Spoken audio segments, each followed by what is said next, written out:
Queridos, vamos lá então, né? Nós estamos lendo o livro Nascidamente e estamos lendo o capítulo 1. Estamos encerrando hoje, acredito, o capítulo 1. Quero que vocês abram na página de número 22.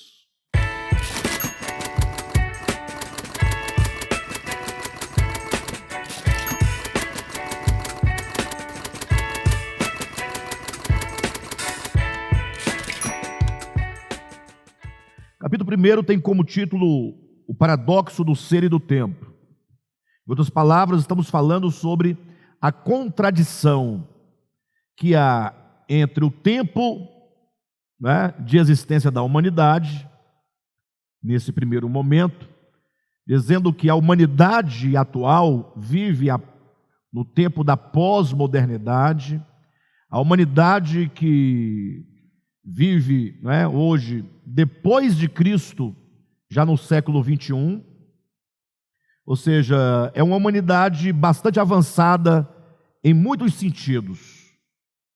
Nós somos uma humanidade que desfruta hoje do conhecimento da tecnologia muito alta, amplo conhecimento científico, ou seja, uma humanidade crescida, né?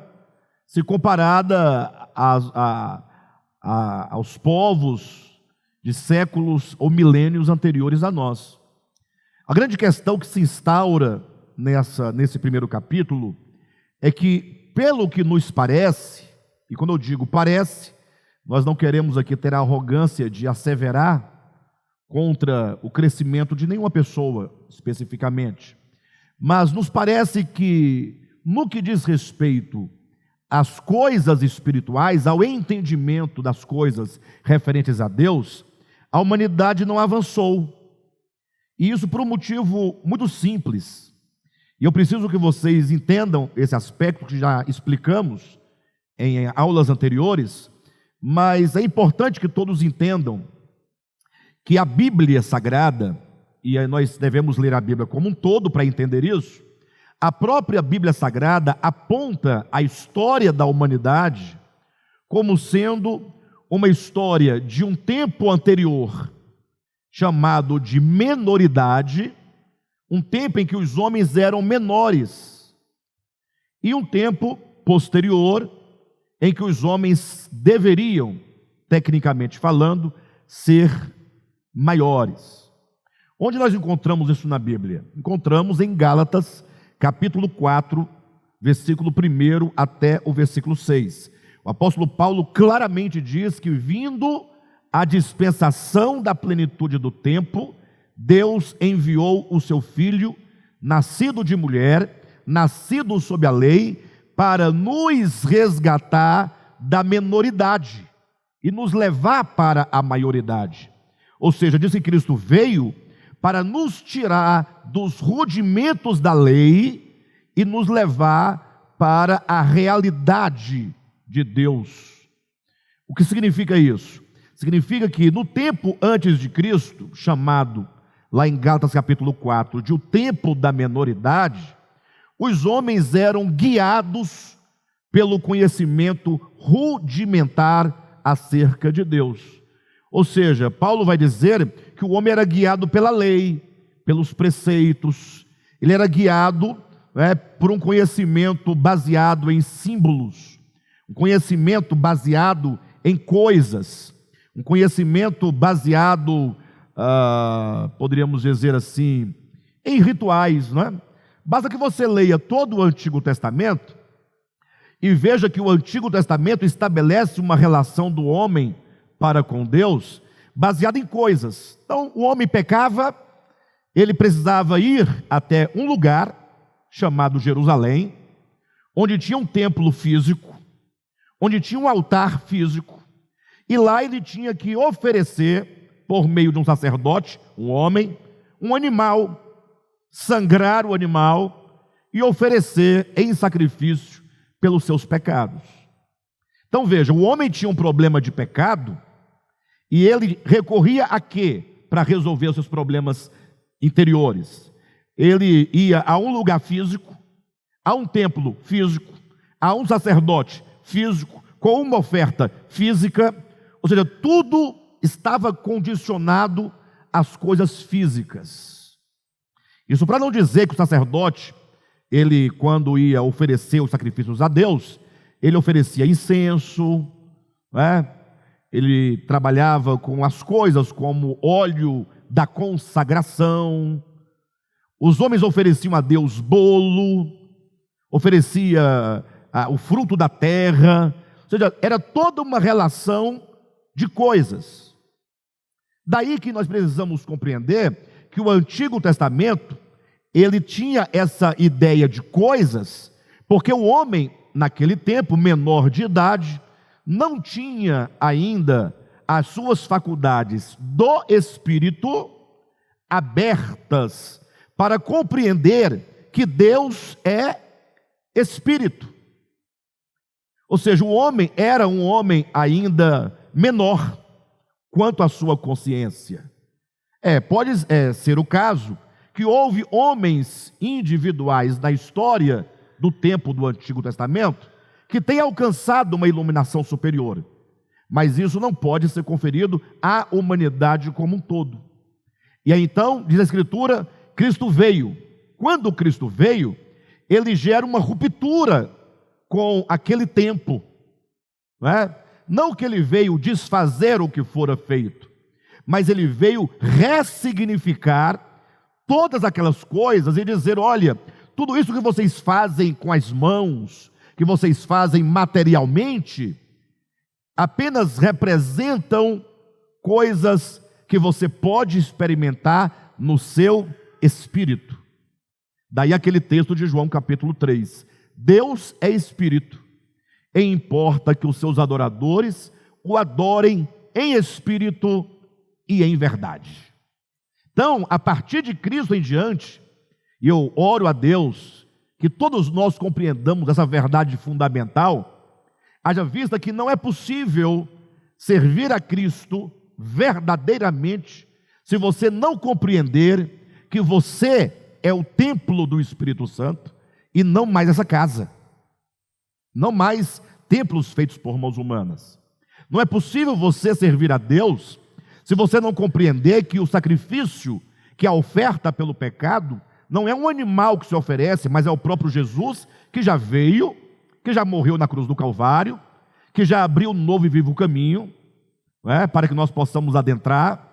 Não é possível servir a Deus se nós não entendermos basicamente o que está escrito aqui em Atos capítulo 17.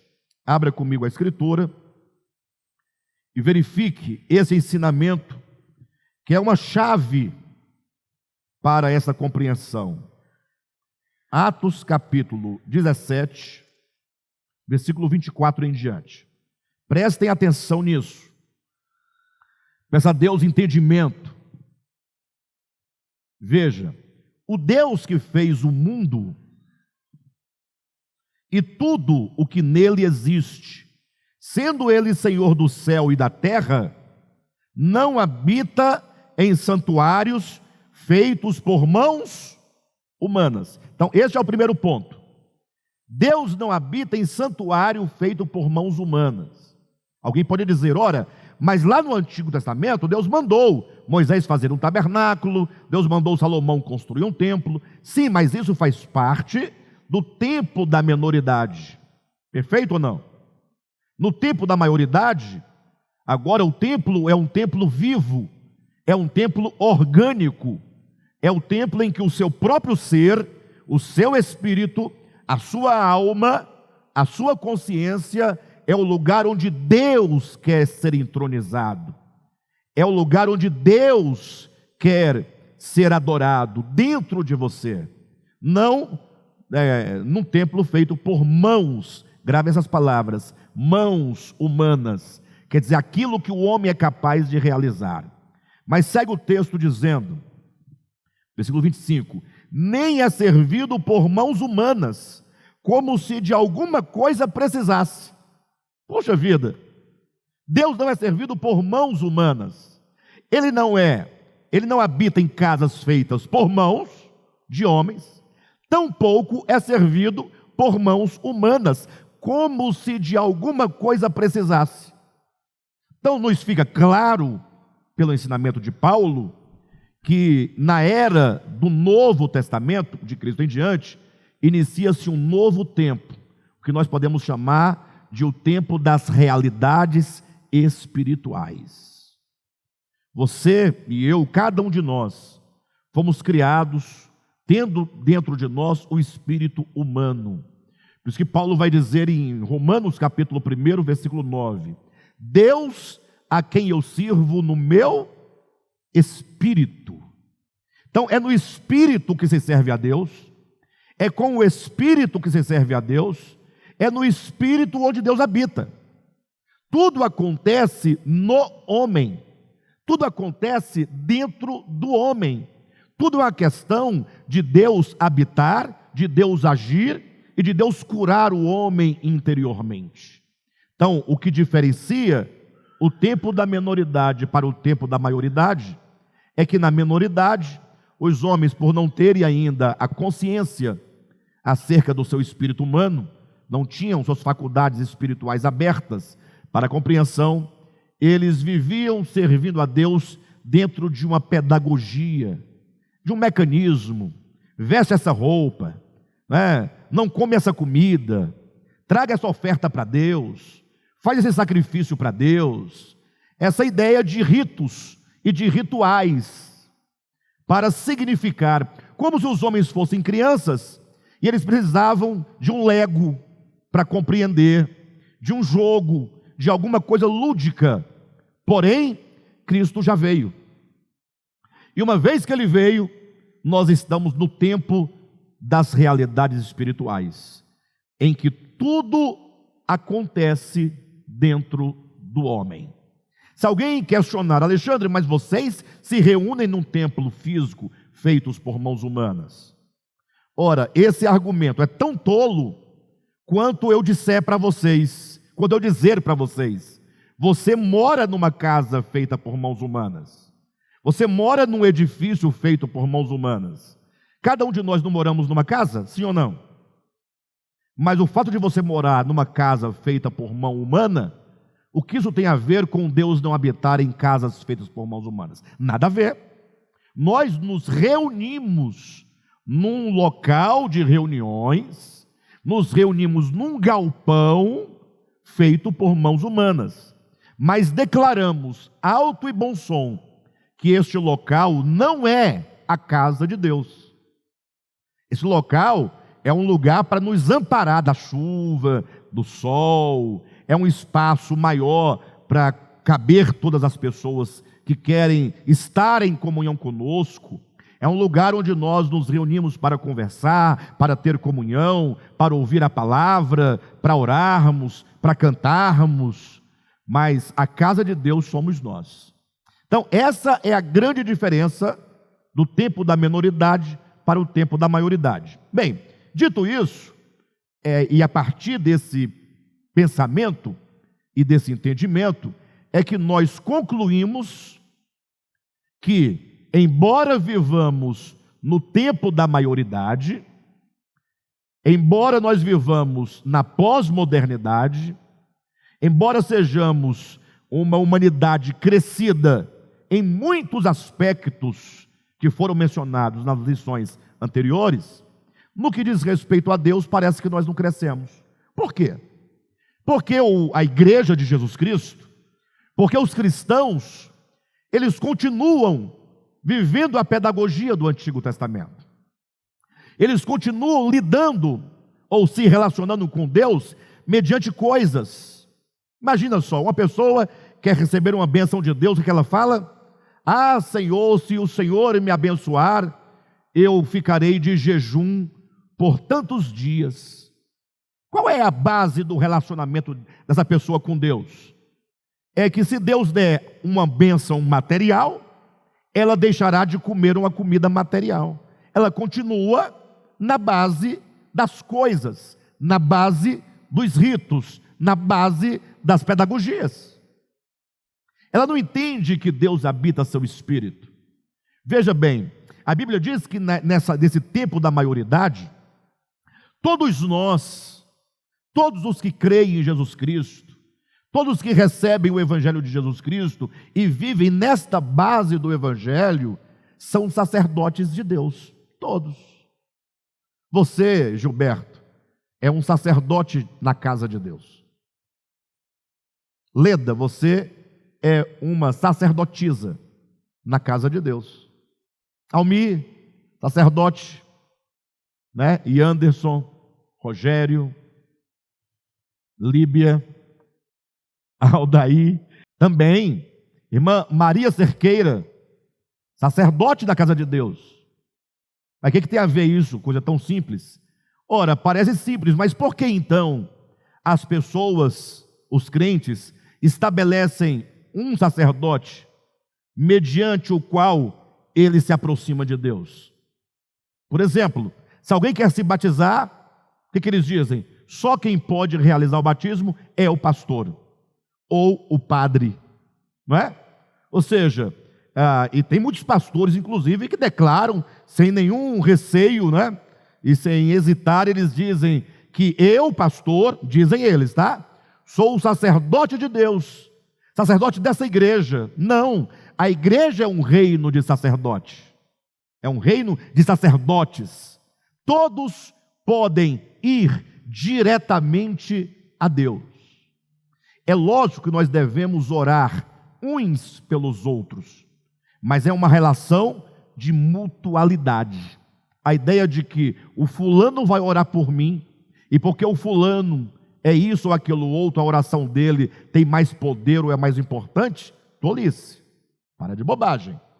Todos precisam ouvir a voz desse novo tempo, como diz no livro de Hebreus, tende intrepidez de entrar no Santo dos Santos, que esse é um papel do ofício sacerdotal que é dado a todos os que creem no Evangelho.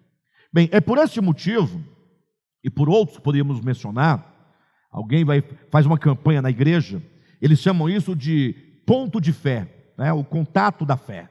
Eles falam, então, nós vamos ungir uma caneta, e você, com a caneta ungida, você vai fazer a prova.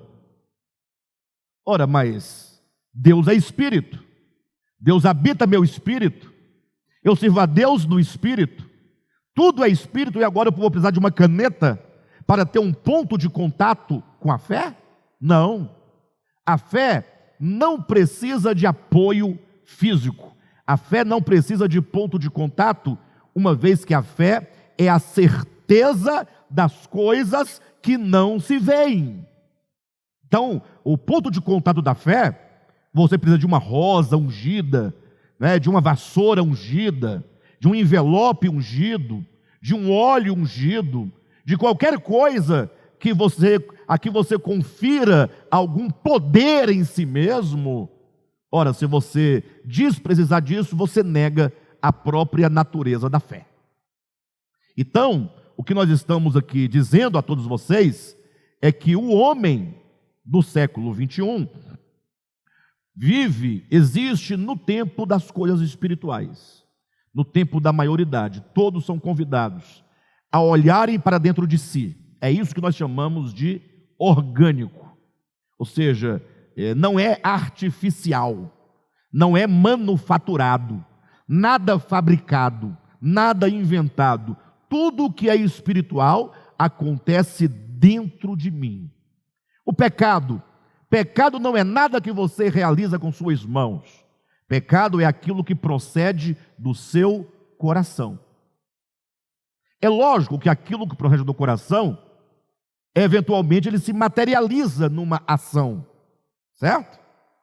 Mas não é pecado pela ação em si, é pecado por aquilo que está controlando e dominando o seu coração. Lembram, por exemplo, que Jesus falou assim, olha, ouvistes o que foi dito aos antigos, não matarás? Eu, porém, vos digo, aquele que se irá contra seu irmão e chegar ao ponto de desprezá-lo, este já cometeu o pecado do homicídio, este já matou o seu irmão. Então, olhe para essas palavras de Jesus de Mateus capítulo 5. O que foi dito aos antigos? Não matarás. Qual era o conceito de matar no Antigo Testamento? Alguém, dentro desse conceito, só mataria se ele efetivamente, materialmente, fisicamente matasse alguém. Perfeito? Aí Jesus fala, mas como nós estamos na era da realidade, na era das coisas espirituais, em que tudo acontece dentro do homem, o homem maduro entende que ele mata o seu semelhante quando ele passa pelo processo de irar, desprezar e chegar ao ponto de chamá-lo raca, chamá-lo louco. Agora, deixe-me explicar para vocês, porque parece meio difícil de entender no primeiro momento. Imagine só que você fique irado contra o seu irmão. E essa ira, você não trata com essa ira, porque Paulo disse, para que não deixe que o sol se ponha sobre a sua ira. Ou seja, se você ficou irado, trata com a sua ira, trata com o coração, vai ter com o seu irmão, se reconcilia-te com ele, ou melhor, reconcilia-te com ele, resolve o problema. Mas a pessoa não, ela mantém a ira no coração. Essa ira vai criando raízes de amargura no coração, e você então chega a desprezar o seu irmão, você passa a desprezá-lo, né? Até o ponto que você chega ao ponto de considerá-lo um louco. O que significa isso? Até o momento em que você chegue a ignorá-lo de tal forma que para você ele já não mais existe. O que é um louco? É alguém que está à margem da razão. Aquele que você fala, não liga para isso porque esse não tem juízo. Ou seja, você tira a pessoa da sua vida. Ela está viva, mas para você ela não existe. Você chega a matá-lo no seu próprio coração. Ainda que você não o mate fisicamente, Jesus está dizendo, você já o matou no coração e você já cometeu o pecado no seu coração. É aqui dentro que as coisas acontecem. Infelizmente, os crentes, eles chamam de pecado a roupa que você veste, a bebida que você bebe, a comida que você come, o esmalte que você usa, o cabelo que você corta. Ou seja, eles estão sempre a te espreitar para ver o que você está fazendo para ele caracterizar o pecado praticado por você. E não olham para dentro de si. Não olham para dentro de si. Do mesmo modo, os cristãos do tempo presente ficam fazendo coisas para Deus, né? Dão dinheiro para Deus, né? Ficam com fome para Deus, sobem uma escada de joelho para Deus, fazem jejum de chocolate para Deus, deixam de comer aquela comida para Deus, e se esquece que o reino de Deus está dentro de vós. Ou seja, todas as coisas, positivas ou negativas, seja o reino de Deus, ou seja o império das trevas, são coisas que acontecem dentro do homem. É isso que nós chamamos de orgânico. E é por este motivo que nós afirmamos categoricamente que nós vivemos um paradoxo do ser e do tempo. O tempo passou e nós não amadurecemos. O tempo passou e nós ainda temos uma mente veterotestamentária. Para que todos entendam, ainda temos uma mente formatada no molde do Antigo Testamento. Vivemos na era, né, das coisas espirituais, mas ainda temos uma mente mosaica. Ainda estabelecemos uma relação material e ritualística com Deus. Esta é a base, é a razão por que nós declaramos que o homem cristão do século 21 não evoluiu espiritualmente, ainda que tenha evoluído em tantas outras áreas da experiência humana. Página 22, a partir do último parágrafo dessa página, quando diz a cosmovisão. A cosmovisão acerca das coisas espirituais não é algo estático, fossilizado, acabado. Presta atenção. A cosmovisão acerca das coisas espirituais não é algo estático, algo parado, algo fixo. Não é algo fossilizado, endurecido, enrijecido. Não é algo acabado. Deixa eu explicar para vocês algo. Vocês já ouviram dizer assim, por exemplo, alguém vai a uma igreja, ou ouve uma pregação, um pregador falando de Jesus, e aí eles falam assim: olha, se você aceitar a Jesus, você, a partir do momento que você aceitá-lo, você se torna uma nova criatura. Você morre para o mundo e nasce para Deus. Já ouviram isso? Bem, isso é de praxe, né? Creio que todos já ouviram isso. Logo, a pessoa aceita Jesus, recebe a Cristo. Digamos que ela receba verdadeiramente no coração a Cristo. Amém. A partir de então, agora você não bebe mais essa bebida, não come essa comida, não usa essa roupa, não vai a este lugar, não canta essa música, não lê esse livro, não vê este programa, e você então agora vai à igreja, você dá o seu dízimo, e você então canta esses hinos, e você, pronto, você é uma nova criatura. Ou seja, segundo esse entendimento, a partir do momento que a pessoa aceitou Jesus, ainda vou ser mais generoso, e se batiza nas águas, pronto, ela está completa, ela está realizada, ela nasceu de novo, morreu, céu garantido, perfeito. Por quê? Porque eles entendem que o novo nascimento é algo acabado, é algo que acontece num passe de mágica. O camarada viveu 50 anos na vida de impureza, na incredulidade, na feitiçaria, na mentira, no orgulho, na arrogância. Tudo isso trabalhado profundamente nas suas faculdades interiores. Agora aceitou Jesus, ele diz: pronto, agora eu sou nova pessoa, nova criatura. Aí o que um bom observador verifica? Que aquela pessoa continua mentindo. Aquela pessoa, a despeito da imagem que ela projeta, ela continua avarenta.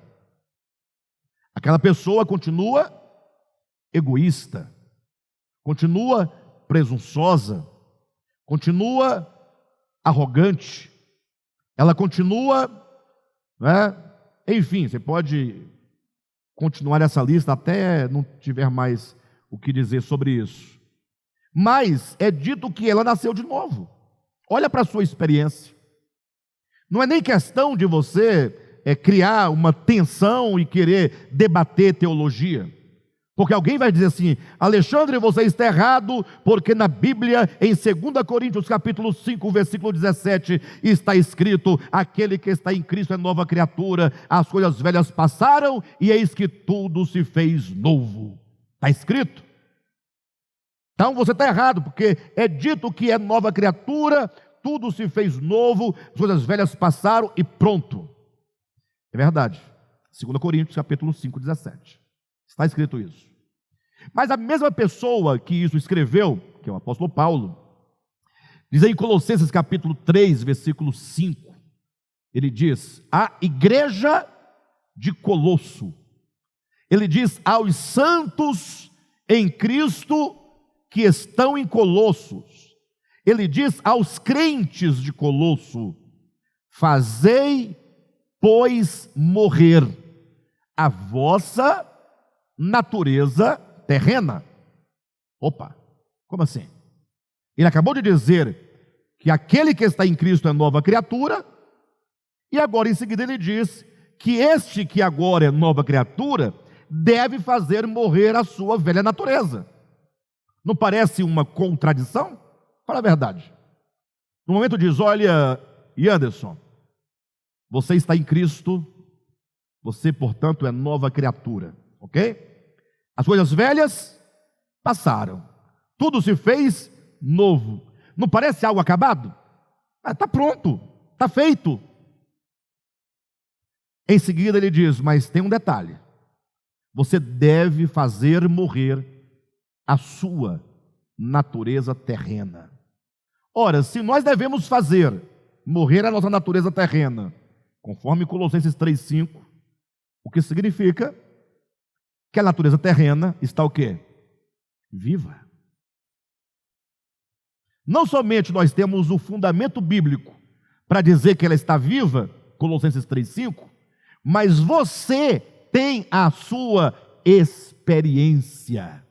Esse velho homem perverso, que se manifesta contra seus inimigos, quando você tem muito rancor, movido por inveja, movido pelo ciúme, movido pela cólera, movido pelo ódio, movido pela ganância, ou vocês não têm isso?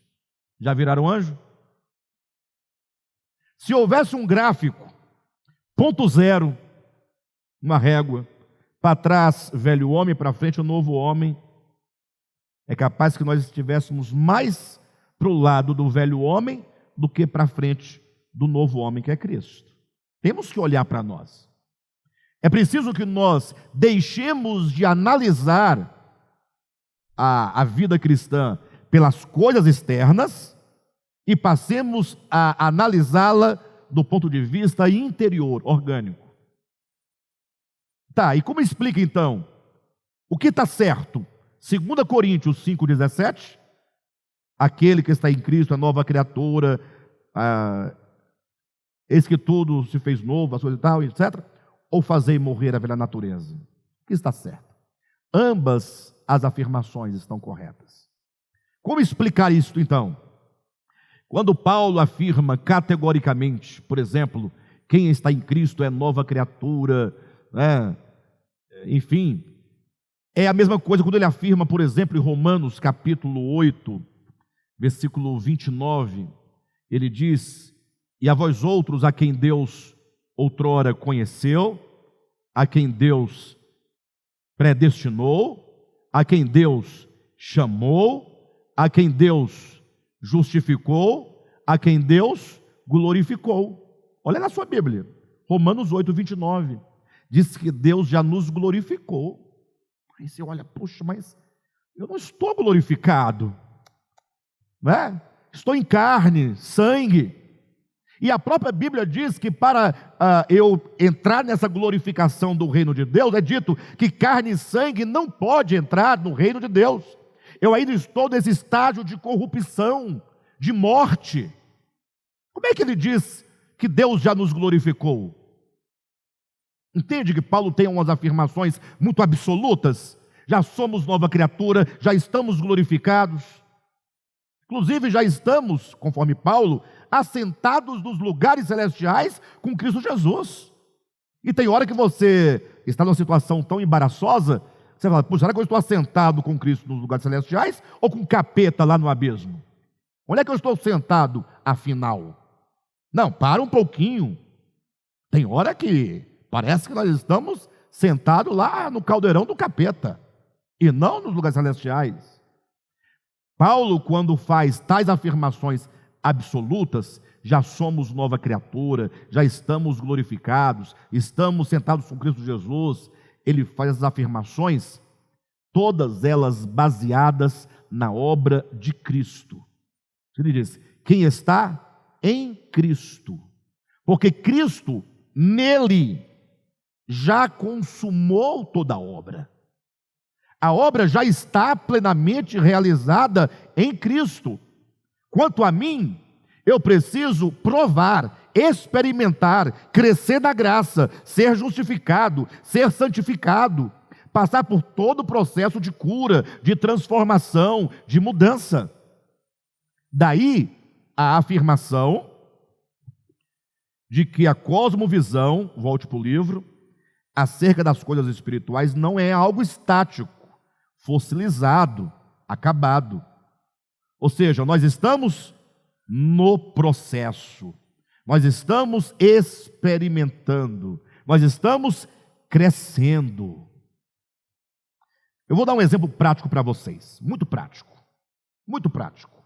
Vocês vão entender plenamente o que estamos dizendo. Pense numa criança que acabou de nascer e passe então, após o seu nascimento, por todos os exames possíveis. Teste do pezinho, teste disso, teste daquilo, exame de sangue, tudo. E por fim o médico diz: olha, essa criança, ela está perfeita. Ela goza de plena saúde. Ela está completa, está plena. É isso que Paulo diz. Quem está em Cristo é nova criatura, é essa afirmação. Entretanto, vocês vão convir comigo que a visão dela, embora perfeita, carece de aperfeiçoamento. Sim ou não? A criança não vê ainda os traços como nós vemos, não vê as cores como nós vemos, não tem um olhar fixo, definido, específico, como nós temos. Ela também tem todo o seu aparelho fonador perfeito, mas não fala ainda. Todo o seu sistema motor está perfeito, mas não anda ainda. O seu cérebro, perfeito, mas ainda não sabe fazer uma equação do segundo grau. Ou seja, as suas mãos perfeitas, mas não tem habilidades ainda. Ou seja, essa criança, ela precisa de crescimento e de amadurecimento. Todas as coisas que nos faz perfeitos, que estão em Cristo, e nós estamos nele, e ele está em nós, e portanto todas as coisas já nos foram dadas. Só que nós precisamos desenvolver. É isso que Paulo diz lá em Filipenses capítulo 2, quando ele diz: desenvolvei a vossa salvação com temor e tremor. A salvação precisa ser desenvolvida. Mas atenção, de que maneira precisamos desenvolver a salvação? Não segundo o modelo do Antigo Testamento. Não é servindo a Deus com mãos humanas, em templos humanos, com coisas humanas, mas é servindo a Deus em espírito, em verdade, dentro de nós, olhando para dentro. Deus habita em nós. Então, seguindo o texto, página 22, último parágrafo: a cosmovisão acerca das coisas espirituais não é algo estático, fossilizado, acabado. As Escrituras ensinam claramente este conceito. Já no Velho Testamento encontramos a voz profética dizendo: conheçamos e prossigamos em conhecer o Senhor. Então, olha, já no Antigo Testamento dizia: conheçamos e prossigamos em conhecer o Senhor. O que quer dizer conheçamos e prossigamos? Conheçamos quer dizer precisamos conhecê-lo. O que quer dizer e prossigamos em conhecer? Que esse conhecimento não vem de uma só vez. É um conhecimento paulatino. Na medida que a palavra vai nos ganhando, nossas faculdades vão sendo abertas, uma nova visão vai sendo gerada, o coração vai sendo transformado, nossa mente vai sendo moldada. Nós vamos pouco a pouco conhecendo o Senhor, conhecendo mais e mais, dentro de um processo orgânico, ou seja, um processo que acontece dentro de nós. Paulo, continua na leitura, em um de seus vislumbres mais claros acerca da verdade, diz: o amor jamais acaba. Mas havendo profecias, desaparecerão. Havendo línguas, cessarão. Havendo ciência, passará. Porque em parte conhecemos e em parte profetizamos. Dá uma pausa aí. Jamais queremos aqui reduzir o valor dos dons espirituais. Mas nós temos aqui um ensinamento apostólico. Olha o que Paulo está dizendo: o amor jamais acaba. E para ele poder confrontar a ideia de que o amor nunca acaba, ele passa a mencionar coisas que acabam, coisas que passam. O contraste é: o amor jamais acaba, mas havendo profecias, cessarão. Havendo conhecimento, cessará. Havendo línguas, cessarão. Ou seja, existem coisas que passam e existem coisas eternas. Sabe por que ele coloca que o amor jamais acaba? Ou seja, o amor era ontem, o amor é hoje, e o amor será amanhã. E na eternidade de futuro, o amor será, e o amor continuará. Porque o amor, segundo a Escritura, é o auge da nossa perfeição. Ou seja, o Evangelho está nos conduzindo para o amor. O amor é que nos arranca do egoísmo, é o amor que nos arranca da vaidade, é o amor que nos arranca da inveja, é o amor que nos arranca do ciúme. Ou seja, nós mensuramos o nosso crescimento espiritual pela medida do amor. Quanto mais eu amo, mais estou crescendo. Quanto menos amo, menos crescimento eu tenho. Mas ele diz, vamos retomar a leitura: o amor jamais acaba, mas havendo profecias, desaparecerão. Havendo línguas, cessarão. Havendo ciência, passará. Porque em parte conhecemos e em parte profetizamos. Quando, porém, vier o que é perfeito, então o que é em parte será aniquilado. Olhem para mim, eu vou fazer algumas inserções aqui importantes. Eu tenho que fazer, eu preciso fazer. Veja, existem algumas interpretações em torno desse texto. Uma delas diz assim: quando Paulo diz, quando porém vier o que é perfeito, e a grande dúvida e questão aqui é: o que é perfeito? Porque ele não diz o que é, pelo menos no primeiro momento, ele parece não dizer. Ele fala: o amor jamais acaba. Quem é que experimenta o amor? Não somos nós? Obviamente. E agora as línguas, profecias, conhecimento, tudo isso passa. Ele diz: quando, porém, vier o que é perfeito, e o que é perfeito é a grande pergunta. Para todo mundo, eu quero saber o que é perfeito, para que eu possa identificar quando ele chegar. O que vai acontecer quando vier o que é perfeito? Quando vier o que é perfeito, então o que é em parte será aniquilado. Então existe uma coisa perene, existem coisas em parte, coisas que passam.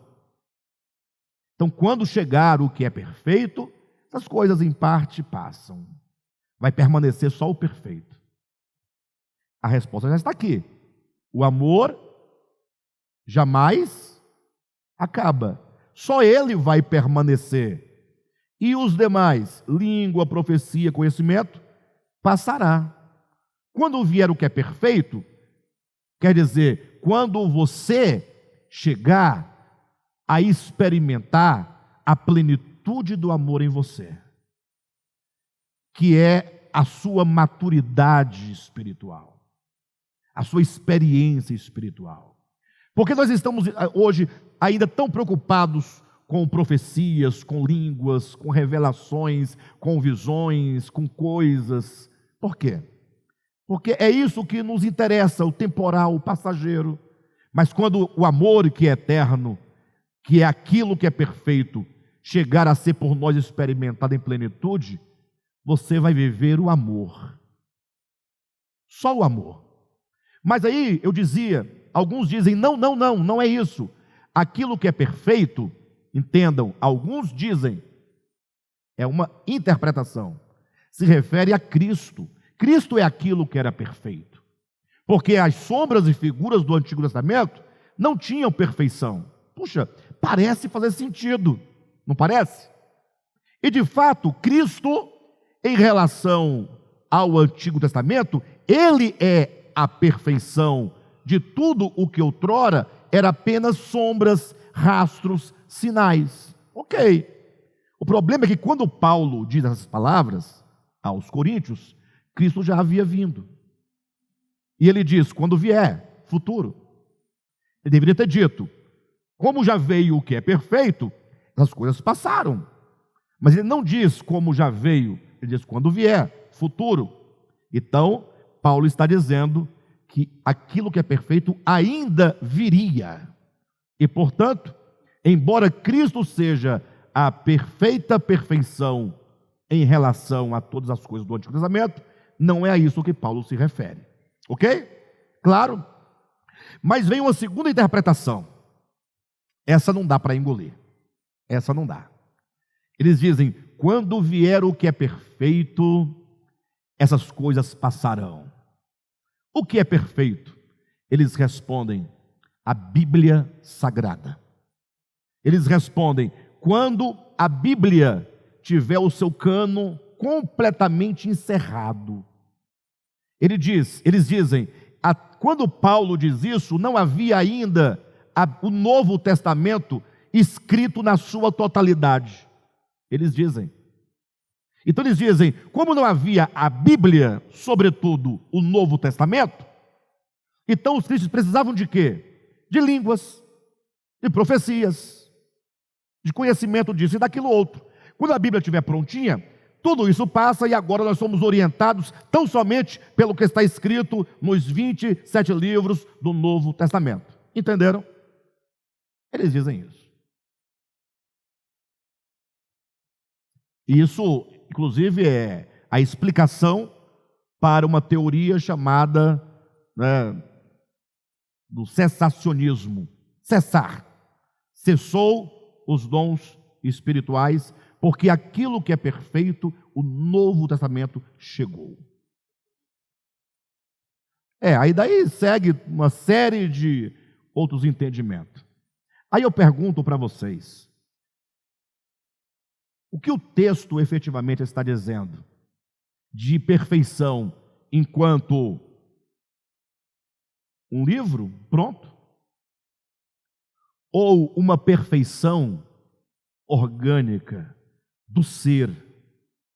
Do ser. Mas e nosso ser chegará a ter perfeição? Que perfeição é essa do ser de que o Alexandre está dizendo? Vamos verificar? Nós vamos ler um texto da Bíblia. Quando a gente voltar para cá, fica tudo muito claro. Querem ver? Mateus capítulo 5, versículo 43. Ouvistes o que foi dito? Palavras de Jesus. Amarás o teu próximo e odiarás o teu inimigo. Olhe para mim. Jesus está dizendo, ouvistes o que foi dito? Amarás o teu próximo e odiarás o teu inimigo. Isso é muito próprio de quem?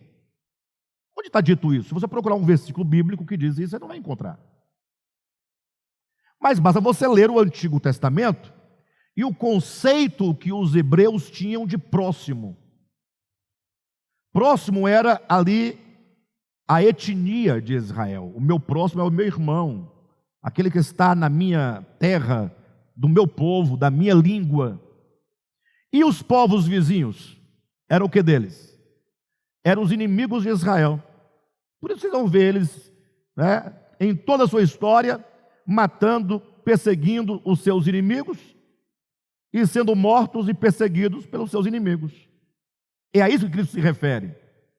Quando você olha para a história do Antigo Testamento, tem o povo de Israel, tendo cada um o seu próximo, da sua etnia, do seu povo, da sua língua, da sua cultura, como sendo o meu próximo. Amarás o meu povo, mas os inimigos, dane-se, são todos do demônio, vamos destruir todos eles.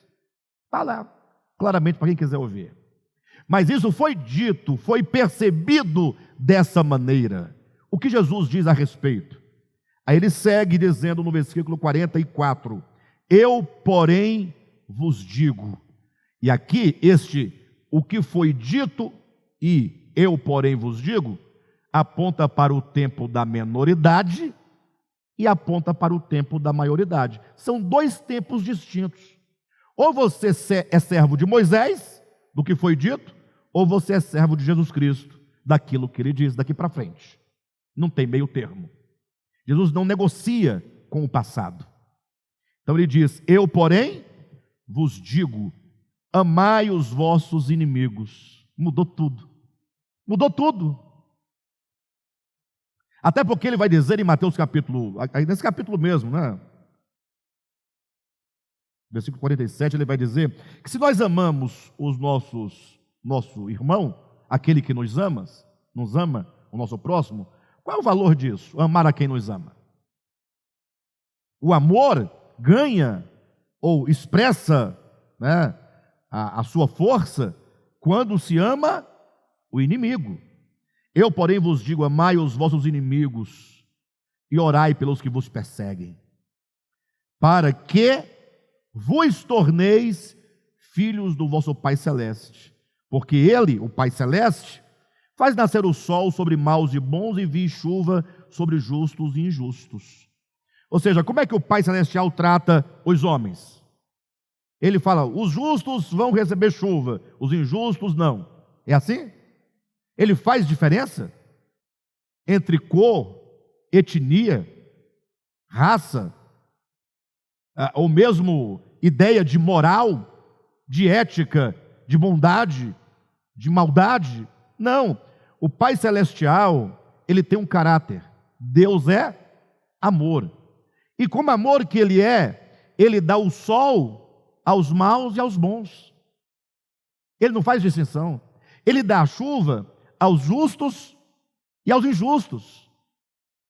Ora, se o Pai Celestial, que é o Pai Celestial, não faz distinção, não tem a ideia de amigo e inimigo, coisinha, mas ele abençoa a todos indistintamente, por que eu me digo filho dele e ajo diferentemente dele?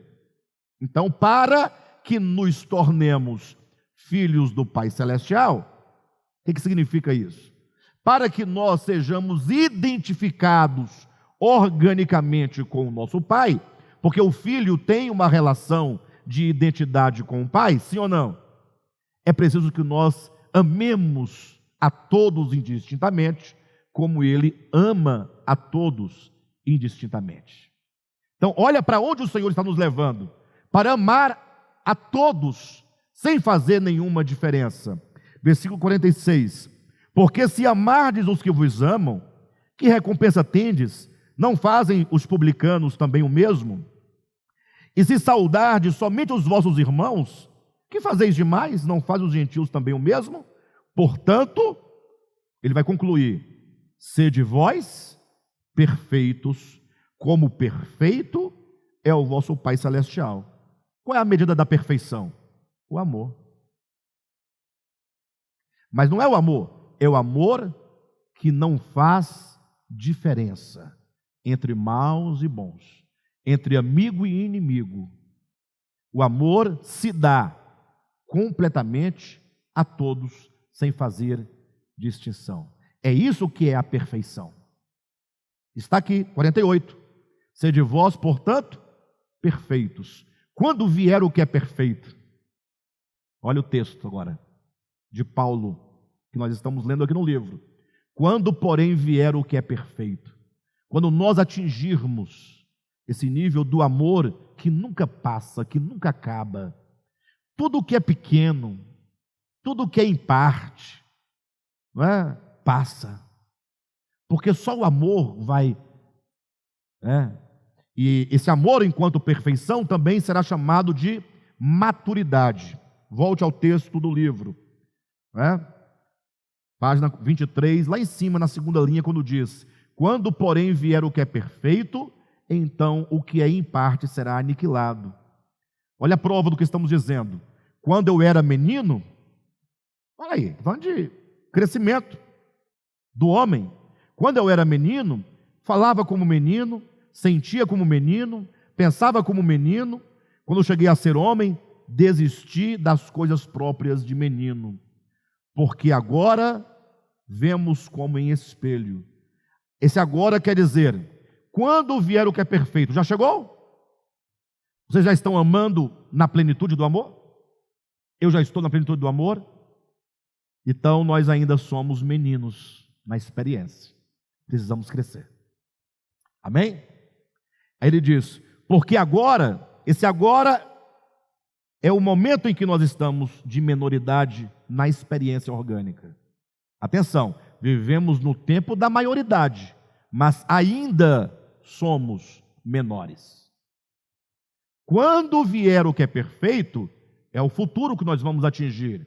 Agora, porém, enquanto não atingimos o que é perfeito, vemos como por espelho. Agora, porém, vemos como que por espelho. Só em você pensar que no tempo de Paulo, não tinha os espelhos que nós temos hoje. Se bem que o espelho, por melhor que ele seja, por mais refinado que ele seja, ele ainda gera, distorções da imagem, ainda que mínima que você não perceba, mas não há um espelho que reflita, a realidade daquilo que você é. Então, os espelhos no tempo de Paulo, imagina, eles pegavam uma peça de bronze, e ali eles, faziam aquilo reluzir, até que eles pudessem ver o reflexo. Então, era uma imagem ainda embaçada e distorcida. Então, Paulo diz: agora, porém, vemos como que por espelho, obscuramente. Então quando chegar o que é perfeito, veremos face a face. Agora conheço em parte, então conhecerei como também sou conhecido. Ou seja, como é que Deus nos conhece? Completamente. Como é que nós o conheceremos? Completamente. Completamente na medida da nossa capacidade de conhecer. Perfeito?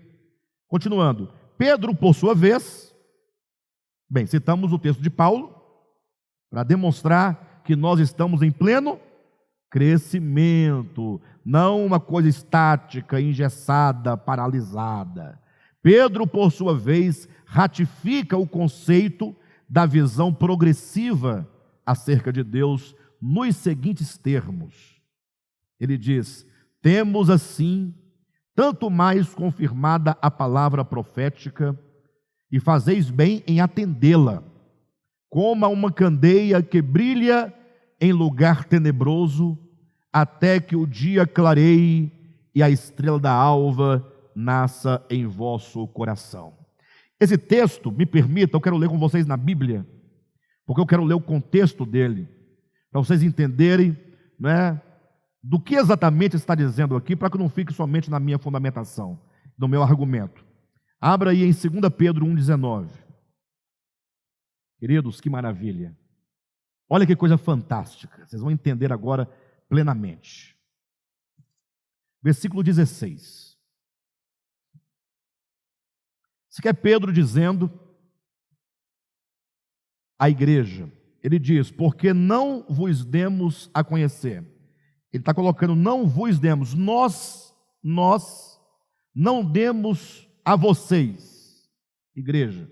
Quem é esse nós? É Pedro e os demais apóstolos. Talvez poderíamos dizer Pedro, Tiago e João. Esses três especificamente. Vocês vão entender por quê. Porque não vos demos a conhecer o poder e a vinda de nosso Senhor Jesus Cristo, seguindo fábulas engenhosamente inventadas. Olhem para mim. Nós não demos a vocês o conhecimento do Cristo em sua primeira vinda. Está falando da primeira vinda, não da segunda. A segunda não ocorreu ainda. Então não demos a vocês, não vos demos a conhecer o poder e a vinda de nosso Senhor Jesus Cristo, seguindo fábulas engenhosamente inventadas. Ou seja, nós não anunciamos a vinda de Cristo no seu primeiro advento por meio de mentiras, do que nos contaram, do que inventaram, por meio de boatos. Não, pelo contrário, mas nós mesmos fomos testemunhas oculares da sua majestade. Pedro está dizendo: nós, Pedro, Tiago e João, nós vimos, testemunhas oculares, vimos com os nossos olhos a sua majestade. Alguém diz: para, Pedro, você viu Jesus de Nazaré, o homem? Isso todos viram. Ele: não, nós vimos a sua majestade, a divindade. E aí ele continua dizendo: pois ele nosso Senhor Jesus Cristo, recebeu da parte de Deus Pai honra e glória, quando, pela glória excelsa, lhe foi enviada a seguinte voz: este é meu filho amado, em quem me comprazo. Está dizendo, lá no Monte Tabor, no Monte da Transfiguração, eu, Pedro, juntamente com Tiago e João, nós vimos a majestade do Cristo, quando ele foi transfigurado diante dos nossos olhos, e nós ouvimos a voz do Pai dizendo: este é meu filho amado, em quem me comprazo. Então nós anunciamos o Cristo de Deus na sua vinda, não por causa de boatos, nós somos testemunhas, nós vimos o Cristo, testemunhas oculares. Segue o texto. Ora, esta voz vinda do céu, nós a ouvimos quando estávamos com ele no Monte Santo, no Monte Tabor. Temos assim, assim como? Temos assim. Ora, uma vez que nós vimos, não nos contaram. Temos assim, ou seja, diante dessa prova irrefutável, temos assim tanto mais confirmada a palavra profética. Ou seja, a palavra profética do Antigo Testamento, que dizia: o Cristo virá, o Cristo virá, o Cristo virá. Não tinha palavra profética que profetizava a vinda do Cristo? Então essa palavra profética agora está mais do que confirmada, porque ele veio e nós vimos com os nossos próprios olhos. Então a palavra profética está confirmada. O que os profetas do Antigo Testamento disseram acerca da vinda dele está confirmado, porque ele veio e nós fomos as testemunhas oculares. Bem, até aqui está entendido o que tem a ver conosco, porque nós também sabemos que ele veio, mas nós não vimos, nós ouvimos o testemunho dos apóstolos. Aí ele continua: temos assim tanto mais confirmada a palavra profética, e fazeis bem em atendê-la. Então agora fala, vocês devem atender a palavra profética, vocês devem crer na palavra profética, vocês devem receber a palavra profética. Ou seja, o Cristo veio, você diz amém, é verdade, ele já veio, os apóstolos viram a sua majestade, são testemunhas oculares, e por meio da fé eu atendo a essa palavra, eu creio nesta palavra, eu me aposso dessa palavra, eu tomo para mim essa palavra. Só tem um detalhe: como, em que medida essa palavra entra dentro de nós? De uma vez por todas? Eu creio e pá, agora está tudo crido. É isso? Não. Temos assim tanto mais confirmada a palavra profética, e fazeis bem em atendê-la, como a uma candeia. Essa palavra profética deve ser aceita, crida, recebida por nós, como uma candeia que brilha em lugar tenebroso. Essa palavra, que para Pedro agora não tinha nenhuma dúvida, porque ele viu, para nós é uma luz que vai crescendo, como uma candeia que brilha em lugar tenebroso, até que o dia clareie e a estrela da alva nasça no vosso coração. Pedro diz: olha, eu vi. Aí você fala assim: e eu criei. E esse crer vai crescendo, vai aumentando.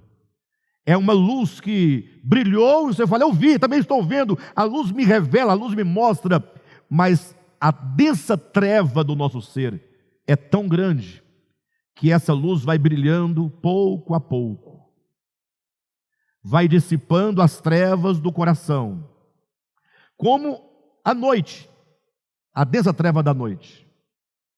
4 da manhã, 3 da manhã, 3 para 4 da manhã, a hora que a treva está mais densa. Mas a partir daí, o céu começa a ficar mais claro, ainda que noite.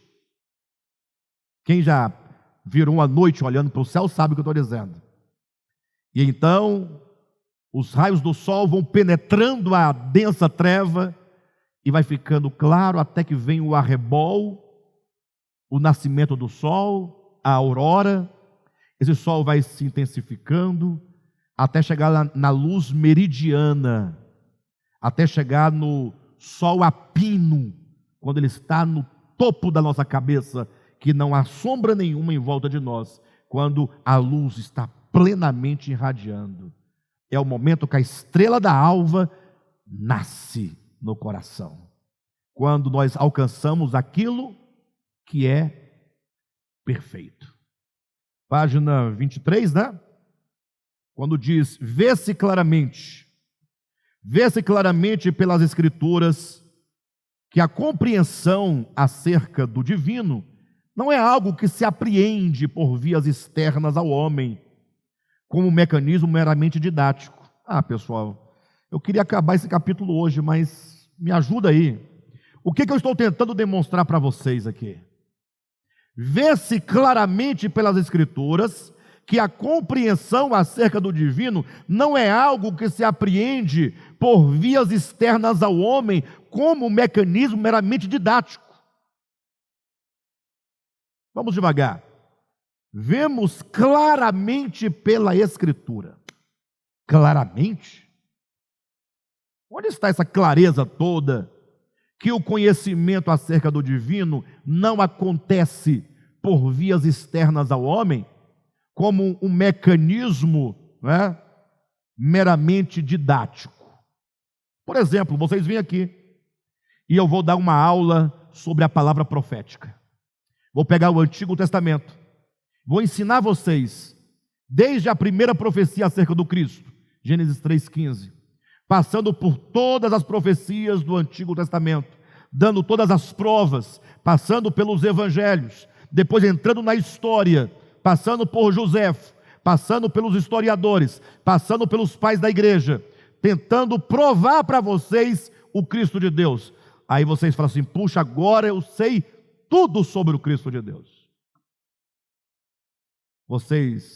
É assim que nós temos o conhecimento do divino? Não. O conhecimento do divino não acontece por vias externas ao homem. Não é a escola dominical, não é a EBDVAP, não é a pregação, não é a conferência, não é o livro Nascidamente. Tudo isso só pode nos dar uma compreensão mental acerca da verdade, mas não quer dizer conhecimento do mistério. Vemos claramente pela Escritura que a verdade não nos chega pelo mero intelecto. Onde está claramente na Escritura essa verdade? É que a luz vai brilhando dentro de mim. Se a luz não brilhar, você pode ler a Bíblia 30, 40, 50 vezes, pode fazer 300 cursos querigma, pode ler 1 milhão de vezes Nascidamente, pode participar de todas as igrejas evangélicas, de todas as religiões, de todas as seitas, de tudo que você quiser, fazer todos os cursos, todas as teologias, você não vai conhecer a Cristo. O conhecimento de Cristo é algo interior, acontece dentro de mim, é uma luz que vai brilhando, é isso que queremos dizer por orgânico, dentro, não por vias externas, não por mecanismos pedagógicos, não é? Vê-se claramente pelas Escrituras que a compreensão acerca do divino não é algo que se apreende por vias externas ao homem, como um mecanismo meramente didático. Trata-se, antes de tudo, de algo orgânico, como uma força vital, originária, que cresce na medida em que se expande a consciência. Existe uma força dentro de você, por isso orgânica, vital, porque é da vida, originária, porque é a causa originária da sua própria existência, é Deus dentro de você, é o seu espírito humano, que cresce, essa luz, essa força vai crescendo em nós, na medida em que se expande a consciência, pelo iluminar interior da luz da candeia do espírito humano. É um crescimento espiritual. Por isso, queridos, quando vocês vierem para a reunião da igreja, seja para a quarta, para a sexta do Sem Fronteiras, ou no domingo, ou vocês de casa, quando separarem o tempo de vocês para participarem virtualmente conosco das reuniões, não se assente nas cadeiras, não venha para este lugar apenas para cumprir horário, compromisso, tabela. Não. Venha para receber de Deus. Ouça orando, ouça com fé, ouça dizendo: Senhor, eu preciso dessa luz, eu preciso desse crescimento. Às vezes a gente vê no momento da palavra, pessoas olhando o celular, pessoas, tudo bem, a pessoa precisa ir ao banheiro, necessidade, ela vai, tá, mas a gente vê as pessoas conversando, outras coisas, no momento da palavra. Não façamos isso. E não somente, no momento das reuniões, não, mas em todo momento, como Paulo ensina, orai sem cessar, sempre dizendo: Senhor, a tua palavra, a tua luz, o teu Espírito, guia-me, conduza-me, ilumina-me, ganha-me. A cada vez que essa potência fundamental reage no coração, orientando-lhe os caminhos, amplia-se o conhecimento de Deus no homem, elevando-o a mais um degrau em direção ao seu destino. Essa luz vai brilhando dia a dia. Como Paulo diz em 2 Coríntios capítulo 3:17, ou 3:18, e todos nós com o rosto desvendado, contemplando a glória do Senhor, somos transformados de glória em glória. Como diz Paulo em Romanos capítulo 1, versículo 17, que a nossa justificação se dá de fé em fé, passo a passo. Continuando, para nós encerrarmos esse capítulo, esse desenvolvimento do conhecimento, comparado a uma luz interior, que vai se intensificando no coração humano até tornar-se dia perfeito, esse desenvolvimento do conhecimento, comparado a uma luz interior, ocorre em dois planos. Esse conhecimento, como uma luz que vai crescendo, ele acontece em dois planos. Primeiro, no eixo histórico, à medida que a humanidade, de tempo em tempo, recebe nova orientação a cada revolução sofrida, ou seja, é uma luz que brilha na consciência coletiva da humanidade. A humanidade como uma unidade, os homens coletivamente, eles também estão sob a ação do Espírito de Deus, elevando-o pouco a pouco, mais e mais. Acontece no eixo histórico, no âmbito coletivo da humanidade, mas também acontece no âmbito individual, como diz, e na consciência individual, na proporção em que o indivíduo efetua a sua própria ascese espiritual no seu tempo. De sorte que, por via de regra, o crescimento espiritual depende do crescimento da humanidade. Imagina só, um homem que viveu no século X, ele podia, no máximo, atingir o crescimento do século X da humanidade. Via de regra. Embora esse crescimento dependente não seja uma fatalidade. Vez ou outra, aparece alguém no seu tempo, mas com uma expansão de consciência há 50, 100, 200 anos à frente do seu próprio tempo. Acontece. Então diz, de sorte que por via de regra, o crescimento individual depende do crescimento da humanidade, embora esse crescimento dependente não seja uma fatalidade. A história é testemunha de um número mensurável, você pode contar nos dedos, de gênios e místicos, os quais obtiveram crescimento descomunal acima do seu tempo. Estes, porém, são exceções. Entretanto, quando o assunto é acerca do conhecimento de Deus, deparamos-nos com um grave problema. Então, nós voltamos a tocar no problema. A despeito do tempo decorrido, pouco ou nenhum avanço, a humanidade ocidental experimentou no que concerne ao crescimento e aprimoramento da visão espiritual acerca de Deus, quanto à sua natureza e vontade. De sorte que, havendo largo crescimento nas áreas da ciência e tecnologia, assim como nas ciências humanas, exatas e biológicas, no campo da fé, ainda se vê um povo que não compreendeu a Bíblia em sua íntima essência, em razão de leitura e interpretação pueris que dela se fazem, por apegar-se à letra morta no tempo e não discernir o seu significado espiritual e eterno. Eis o paradoxo do ser e do tempo. Então, para nós podermos encerrar, eu quero chamar a atenção de vocês para esse ponto final, em que nós estamos demonstrando que a humanidade não avançou. E nós demonstramos que a falta do avanço espiritual se dá por causa, se caracteriza fundamentalmente pela sua leitura e interpretação da Bíblia. O que nós vamos ver daqui para frente, nas próximas reuniões, nos próximos estudos? Nós vamos ver que quando os crentes leem a Bíblia, eles não conseguem tocar no espírito da palavra.